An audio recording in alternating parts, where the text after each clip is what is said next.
Nalanda group of institution Satna. आज का विषय अवधारणाओं के स्पष्टीकरण हेतु प्रविधियां और गतिविधियां। नमस्कार प्यारे साथियों, आप सभी का नालंदा एकेडमी के यूट्यूब चैनल पर स्वागत है। दोस्तों, आज हम पर्यावरण शिक्षा शास्त्र के टॉपिक नंबर 6 अवधारणाओं के स्पष्टीकरण हेतु प्रविधियां और गतिविधियां, इस विषय के बारे में पढ़ेंगे। अप्रोचेस ऑफ प्रेजेंटिंग कॉन्सेप्ट्स, कि यदि आप पर्यावरण के शिक्षक हैं तो ऐसे कौन कौन से कॉन्सेप्ट्स हैं, मतलब ऐसे कौन कौन से कॉन्सेप्ट, उन कॉन्सेप्टों को सिखाने के लिए या अवधारणाओं को सिखाने के लिए ऐसे कौन कौन से अप्रोचेस का प्रयोग करेंगे जिससे बालकों में उन अवधारणाओं या कॉन्सेप्ट्स के बारे में जानकारी हो पाए। तो मुख्य अवधारणाएं क्या क्या हैं, कैसे कैसे हम बालकों को सिखा सकते हैं। तो पहला पॉइंट है एनसीएफ, नेशनल कैरिकुलम फ्रेमवर्क, जिसको हम राष्ट्रीय पाठ्यरूप की रूपरेखा भी कहते हैं। तो एनसीएफ 2005 शिक्षा तथा अधिगम से रचनात्मक, बाल केंद्रित, अधिगम केंद्रित एवं अनुभवात्मक दर्शनों पर जोर देता है। तो राष्ट्रीय पाठ्यक्रम की रूपरेखा जो 2005 में बनाई गई थी या निर्धारित की गई थी, उसमें जो शैक्षिक तथा अधिगम से रचनात्मकता, बाल केंद्रित, मतलब कुल मिला के ये कह रहा है कि शिक्षा और अधिगम के जो माध्यम हो वो पूरी तरह से बाल केंद्रित होनी चाहिए, अधिगम केंद्रित होनी चाहिए, यानी बालकों पर पूरी तरह से केंद्रित हो, और जो हम उनको सिखाने जा रहे हैं तो अधिगम भी केंद्रित हो, और बच्चों के अनुभवों के दर्शनों पर जोर देता है कि बच्चे जो उस क्रियाविधि से सीखें और उससे कुछ न कुछ अनुभव लें।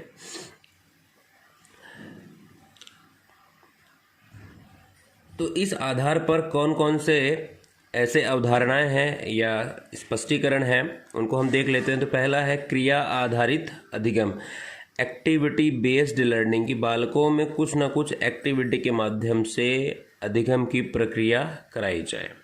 इसे संक्षिप्त में हम एबीएल शिक्षा पद्धति भी कहते हैं। एबीएल फुल फॉर्म हो गया एक्टिविटी बेस्ड लर्निंग। तो प्राथमिक स्तर पर पर्यावरण अध्ययन इसलिए रखा गया है ताकि सभी बच्चों में पर्यावरण की गुणवत्ता एवं प्राकृतिक संसाधनों के प्रबंधन हेतु सुग्राही एवं संवेदनशील लगाव का विकास किया जा सके। सामान्य शब्दों में यह विषय बिंदु है। तो प्राथमिक स्तर पर जो कक्षा 1 से 5 तक है उसमें पर्यावरण अध्ययन का विषय जो इसलिए रखा गया कि ताकि बच्चों में पर्यावरण की गुणवत्ता के प्रति, पर्यावरण में जो प्राकृतिक संसाधन हैं उनके प्रबंधन हेतु सुग्राही, ये उनके प्रबंधन को, वो सुग्राही का मतलब यहाँ पर है उनके प्रबंधन के लिए वो स्वयं सचेत हो सके, स्वयं जागरूक हो सके, उनके अंदर यह भावना पैदा हो सके कि पर्यावरण के जो प्रबंधन, पर्यावरण में जो प्राकृतिक साधन है, संसाधन है, उनका प्रबंधन करना आवश्यक होता है। साथ ही साथ उनके अंदर कुछ संवेदना या लगाव उत्पन्न हो कि पर्यावरण जो है वो हमारे लिए कितना आवश्यक है। तो उनके अंतर्गत एक भावना का विकास हो, एक सकारात्मक भावना का विकास हो सके। तो इसलिए पर्यावरण प्राथमिक स्तर पर जरूरी है। दूसरा पॉइंट है कि अध्यापकों को चाहिए कि बालकों को उनके आसपास के परिवेश से घुलने मिलने के कई अवसर दें। तो यदि आप पर्यावरण के अध्यापक हैं और बच्चों को पर्यावरण की अवधारणा स्पष्ट कराना चाहते हैं तो आपको कुछ ना कुछ एक्टिविटी के माध्यम से, जैसे उन्हें किसी फील्ड पर ले जाए, किसी मैदान में ले जाए और वहाँ उस परिवेश के बारे में, उस प्राकृतिक वातावरण के बारे में जानने का अवसर दें। नेक्स्ट पॉइंट रहेगा कि क्रिया आधारित अधिगम। क्रिया आधारित अधिगम बच्चों को उनके अपने अनुभव पर आधारित ज्ञान निर्माण तथा पुनर्निर्माण में व्यस्त करती है। यदि एक्टिविटी बेस्ड लर्निंग जो है वो बच्चों में एक अनुभव जागृत करती है और उस अनुभव के आधार पर भविष्य में बालक स्वयं में ज्ञान का निर्माण कर सकता है या किसी दूसरी एक्टिविटी या दूसरे विषय बिंदु पर जाकर या दूसरी क्रियाविधि में वह अपने आप को स्वयं को क्या कर सकता है, व्यस्त रख सकता है। तो ये तो एक्टिविटी बेस्ड लर्निंग का एक पार्ट हो गया। एक्टिविटी बेस्ड लर्निंग जो है, एक्टिविटी बेस्ड लर्निंग कक्षा 1 और कक्षा 2 के बालकों को सिखाने के लिए अधिगम सामग्री, यानी जो बालक को हम सिखाना चाहते हैं उसके लिए क्या क्या सामग्री चाहिए, खिलौने, चित्र आदि होते हैं। तो एक्टिविटी बेस्ड लर्निंग में कोई ना कोई मटेरियल के माध्यम से, कोई चित्र के माध्यम से या खिलौनों के माध्यम से हम बालक को सिखाते हैं। एबीएल शिक्षा पद्धति के जन्मदाता जो थे वो दाऊद हॉर्सबर्ग थे, एक ब्रिटिश व्यक्ति है। इनके बारे में थोड़ा संक्षिप्त में बताऊंगा कि ये 1944 में ये इंडिया में आ गए थे, भारत में, और यहीं पर बस गए और उन्होंने ही इस शिक्षा पद्धति को बाद में आगे चलकर विकसित किया। तो दाऊद हॉर्सबर्ग एक ब्रिटिश व्यक्ति थे, इन्होंने ही एबीएल शिक्षा पद्धति को अपनाने पर जोर दिया। तो एक्टिविटी बेस्ड लर्निंग बेसिकली जो है वो कक्षा 1 व 2 के बालकों के लिए प्रयोग की जाती है। जैसे बालक जब कक्षा 1 या कक्षा 2 में जाता है तो वहाँ का जो क्लासरूम होता है, उनका कक्ष होता है, वो काफ़ी चित्रित होता है। जैसे अल्फ़ाबेट हो गए और भी कुछ ऐसे माध्यम होते हैं जिनके माध्यम से बालकों में अधिगम की प्रक्रिया अपनाई जाती है। नेक्स्ट पार्ट जाएंगे हम।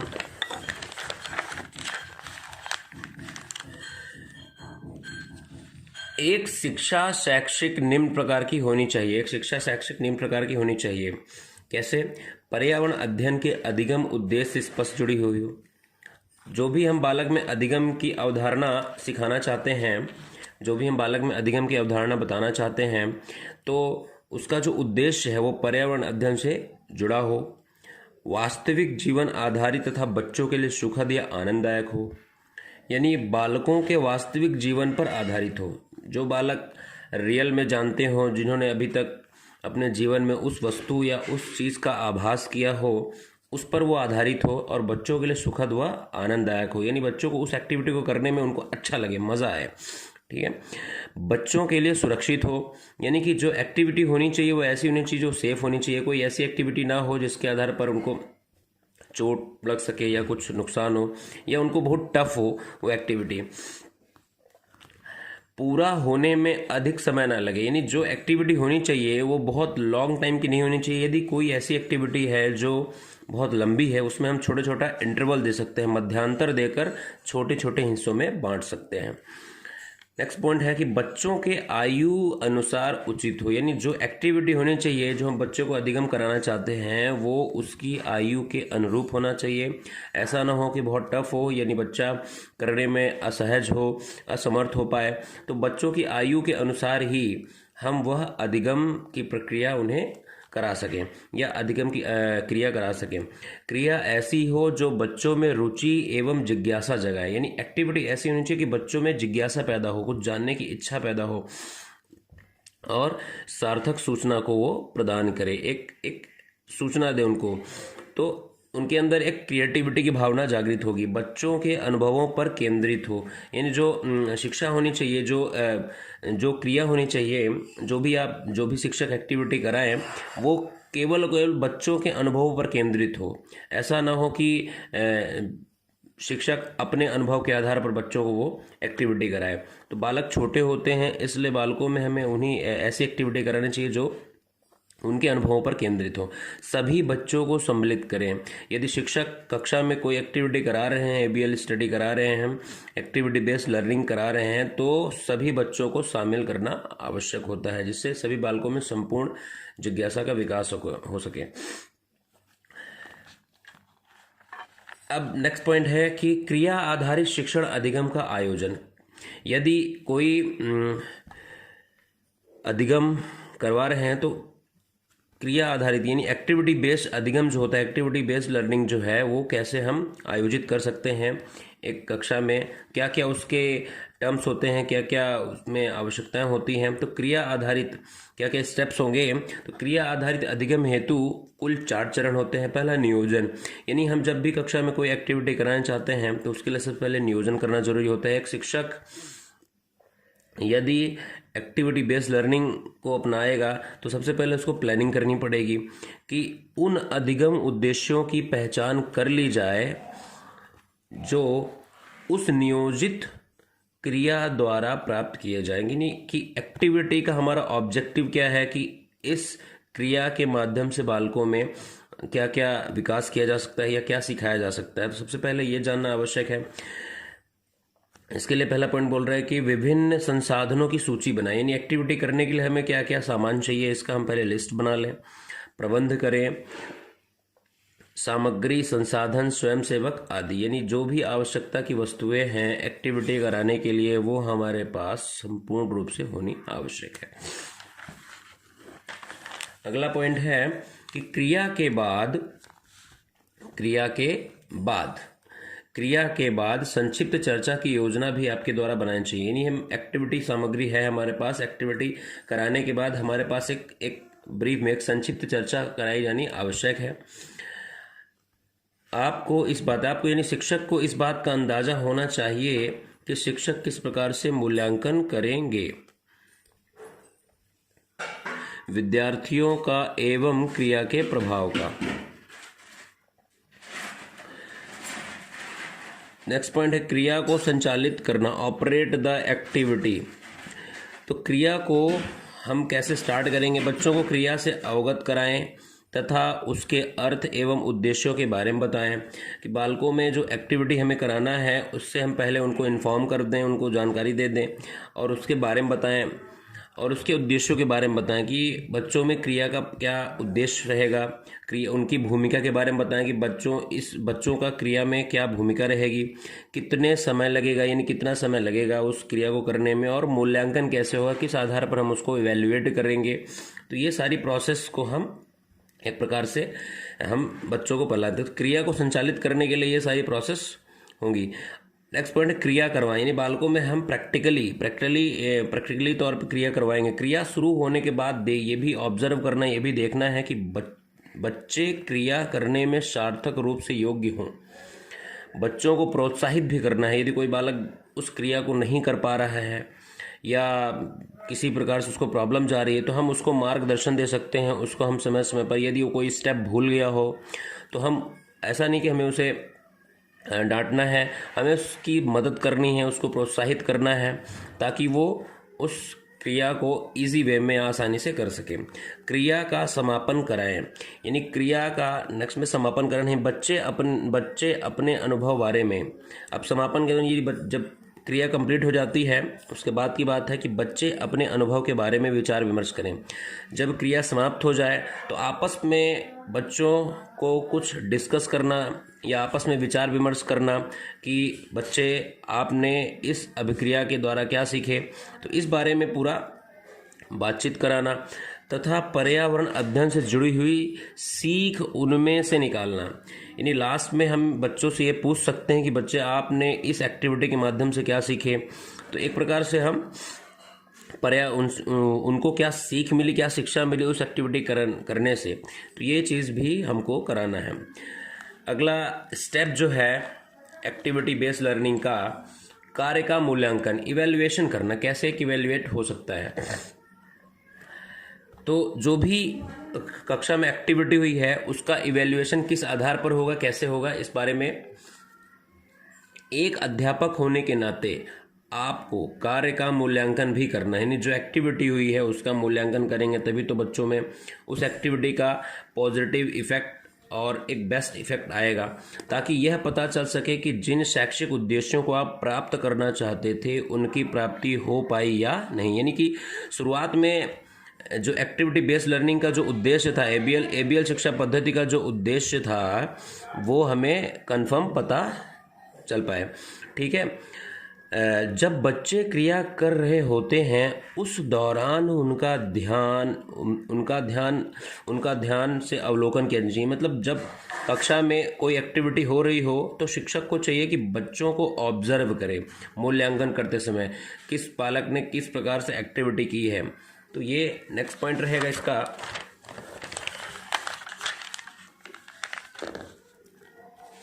जब पुनर्वेशन, नेक्स्ट पॉइंट है, जब पुनर्निवेशन की आवश्यकता है उसी समय दिया जा सकता है और प्रगति की जांच निर्माणात्मक मूल्यांकन, यानी कि जब कोई ऐसा बालक जो कमज़ोर है, जो उस प्रक्रिया को करने में असहज है और उसे कोई ऐसी दिक्कत आ रही है उस क्रिया को करने में, तो उसी समय कोई शिक्षक उसी समय वो शिक्षक उसे गाइड कर सकता है, उसे वो उन स्टेप्स को बता सकता है और उसकी प्रगति की जांच कर सकता है कि उस बालक में कोई कमी तो नहीं आ रही है एक्टिविटी करने में।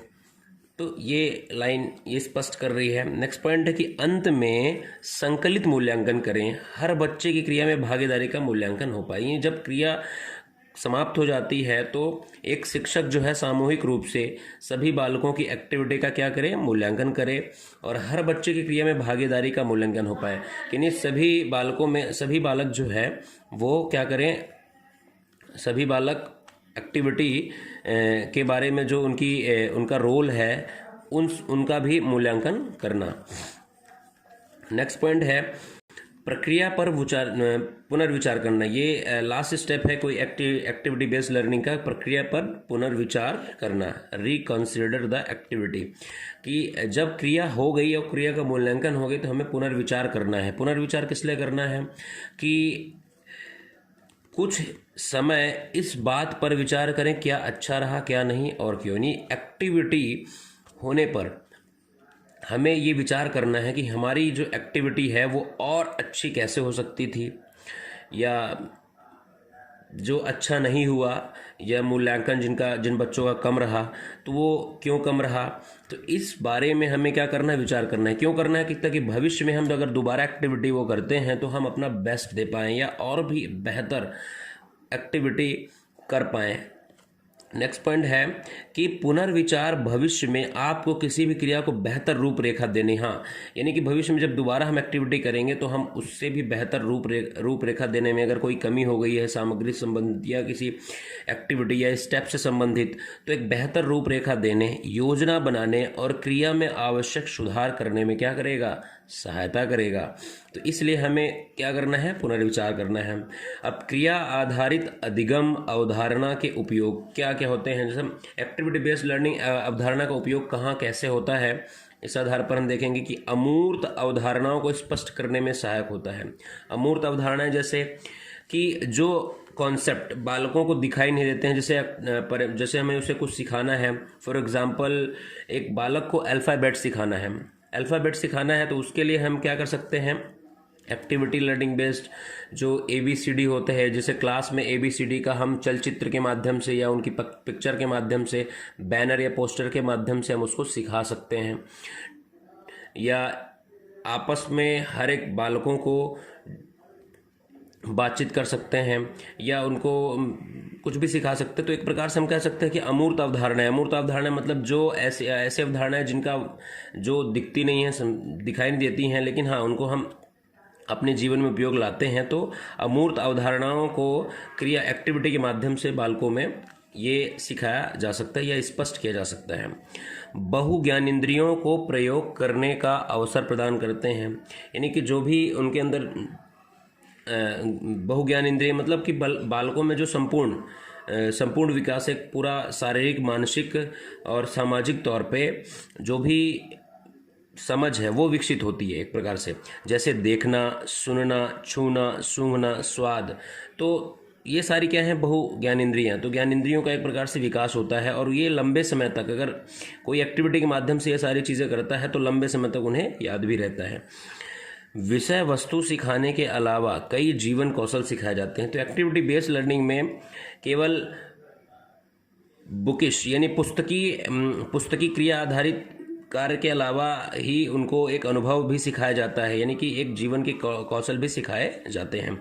ज़रूरी नहीं कि सिर्फ आप बुकिश या जो एक्टिविटी कराएं वो केवल किताबी आधारित हो। इसके आधार पर वो आप उसे जीवन से जोड़कर कोई जीवन कौशल भी सिखा सकते हैं। तो बच्चों के दृष्टिकोण से सीखने पर अधिक ध्यान देना, बच्चों के दृष्टिकोण से, यानी शिक्षक को चाहिए कि खुद के आधार पर न एक्टिविटी कराकर, बल्कि बच्चों के आधार पर, यानी बच्चों का जो दृष्टिकोण है, बच्चों की जो समझ है, बच्चों का जो अनुभव है, उस आधार पर सीखने पर अधिक जोर दे, अधिक ध्यान दे। तभी तो बालकों में जिज्ञासा या उनके मानसिक विकास हो पाएगा। समस्याओं एवं संसाधनों को ढूंढने की प्रक्रिया को बढ़ावा दिया जाना, मतलब एक प्रकार से कह सकते हैं कि समस्याओं एवं संसाधनों, जो एक्टिविटी बेस्ड लर्निंग अवधारणा है, उसका उपयोग समस्याओं एवं संसाधनों, यानी कि समस्याओं और संसाधनों को ढूंढने की प्रक्रिया को बढ़ावा दिया जाता है कि हम कैसे अपनी कमियों को दूर कर सकते हैं, या जो भी हम संसाधन उपयोग में ला रहे हैं उसमें क्या कमी रह गई है, इन सब चीज़ों के बारे में बताया जाता है, जिससे बच्चों में आत्मसम्मान का विकास होता है। यानी यदि कोई बालक एक्टिविटी बेस्ड लर्निंग के माध्यम से अगर कोई सॉल्व कर लेता है, जैसे गणित में 2+2 4 होता है, तो यदि कोई वो हल कर लेता है, अपना सवाल हल करता है, तो उससे क्या होता है, उसके अंदर क्या एक कॉन्फिडेंस जनरेट होता है कि हाँ मैं भी कर सकता हूँ। तो एक्टिविटी के माध्यम से क्या होता है, नेक्स्ट पॉइंट है हाथ से काम करके सीखना तथा करके सीखने पर बल दिया जाता है। यानी कि बालकों में क्या कहता है, स्वयं सीखने का एक अवसर प्रदान किया जाता है कि खुद से करने का एक अवसर उनको मिलता है। नेक्स्ट पॉइंट है कि इससे सृजनात्मकता तथा लचीलेपन को बढ़ावा मिलता है। एक सृजनात्मक भाव, यानी बच्चे जो होते हैं वो क्रिएटिव होते हैं। तो एक्टिविटी बेस्ड लर्निंग जो स्टडी मेथड है वो बालकों में सृजनात्मक, यानी कुछ नया करने की भावना उनके अंदर और लचीलेपन को बढ़ावा देती है। ठीक है, कौन कौन सी कैसे सामग्री यूज़ करना है, इन सब चीज़ों के बारे में उनको, बच्चे को शारीरिक एवं मानसिक दोनों पक्षों को प्रयोग करने का अवसर प्रदान होता है। बच्चे को शारीरिक एवं मानसिक दोनों पक्षों को प्रयोग करने का अवसर प्रदान होता है। तो जो भी बालक होते हैं एक्टिविटी बेस्ड लर्निंग के माध्यम से फिजिकल और मेंटल दोनों पक्षों को प्रयोग करके, एक प्रकार से दोनों मेथड्स वो उस स्टडी एक्टिविटी को सीखने का प्रयास करते हैं। अब हम देख लेते हैं एक्टिविटी बेस्ड लर्निंग का एक उदाहरण क्या है कि हम यदि आप शिक्षक हैं तो कैसे आप बच्चे को सिखा सकते हैं। तो एक्टिविटी बेस्ड लर्निंग का एक उदाहरण लेते हैं कि अपने कचरे को, जिसे हम कक्षा में बच्चों को एक टास्क देते हैं कि आप अपने घरों में कचरे को कैसे अलग करेंगे। जो घरों में कचरा होता है, सूखा कचरा, गीला कचरा, रासायनिक कचरा, जहरीला कचरा, तो हम इसको कैसे बच्चों को एक्टिविटी करा सकते हैं। तो इसके आधार पर आप जैसे फॉर एग्ज़ाम्पल के लिए हम 4 पर्चियाँ ले सकते हैं, उसमें लिख सकते हैं सूखा कचरा, गीला कचरा और जहरीला कचरा। जहरीला कचरे को छूना नहीं है। तो सूखा कचरा क्या होता है, जैसे घरों में सब्जियों के छिलके हो गए, फलों के छिलके हो गए। ये गीला कचरा जो खराब भोजन हो गया वो हो गया। और रासायनिक कचरा जैसे कि मेडिकल की दवाइयाँ या ऐसी पट्टियाँ जो इस्तेमाल हो चुकी हैं। तो एक प्रकार से हम ऐसी एक्टिविटी उनको दे के उनको हम सिखा सकते हैं कि हमें अपने घरों में कचरे का प्रबंधन कैसे करना है। आशा करता हूँ, उम्मीद करता हूँ यह टॉपिक आपको समझ में आया होगा। ठीक है, यदि आपको विषय वस्तु समझ में आई हो तो हमारे चैनल को सब्सक्राइब करें, लाइक करें और शेयर करें। धन्यवाद।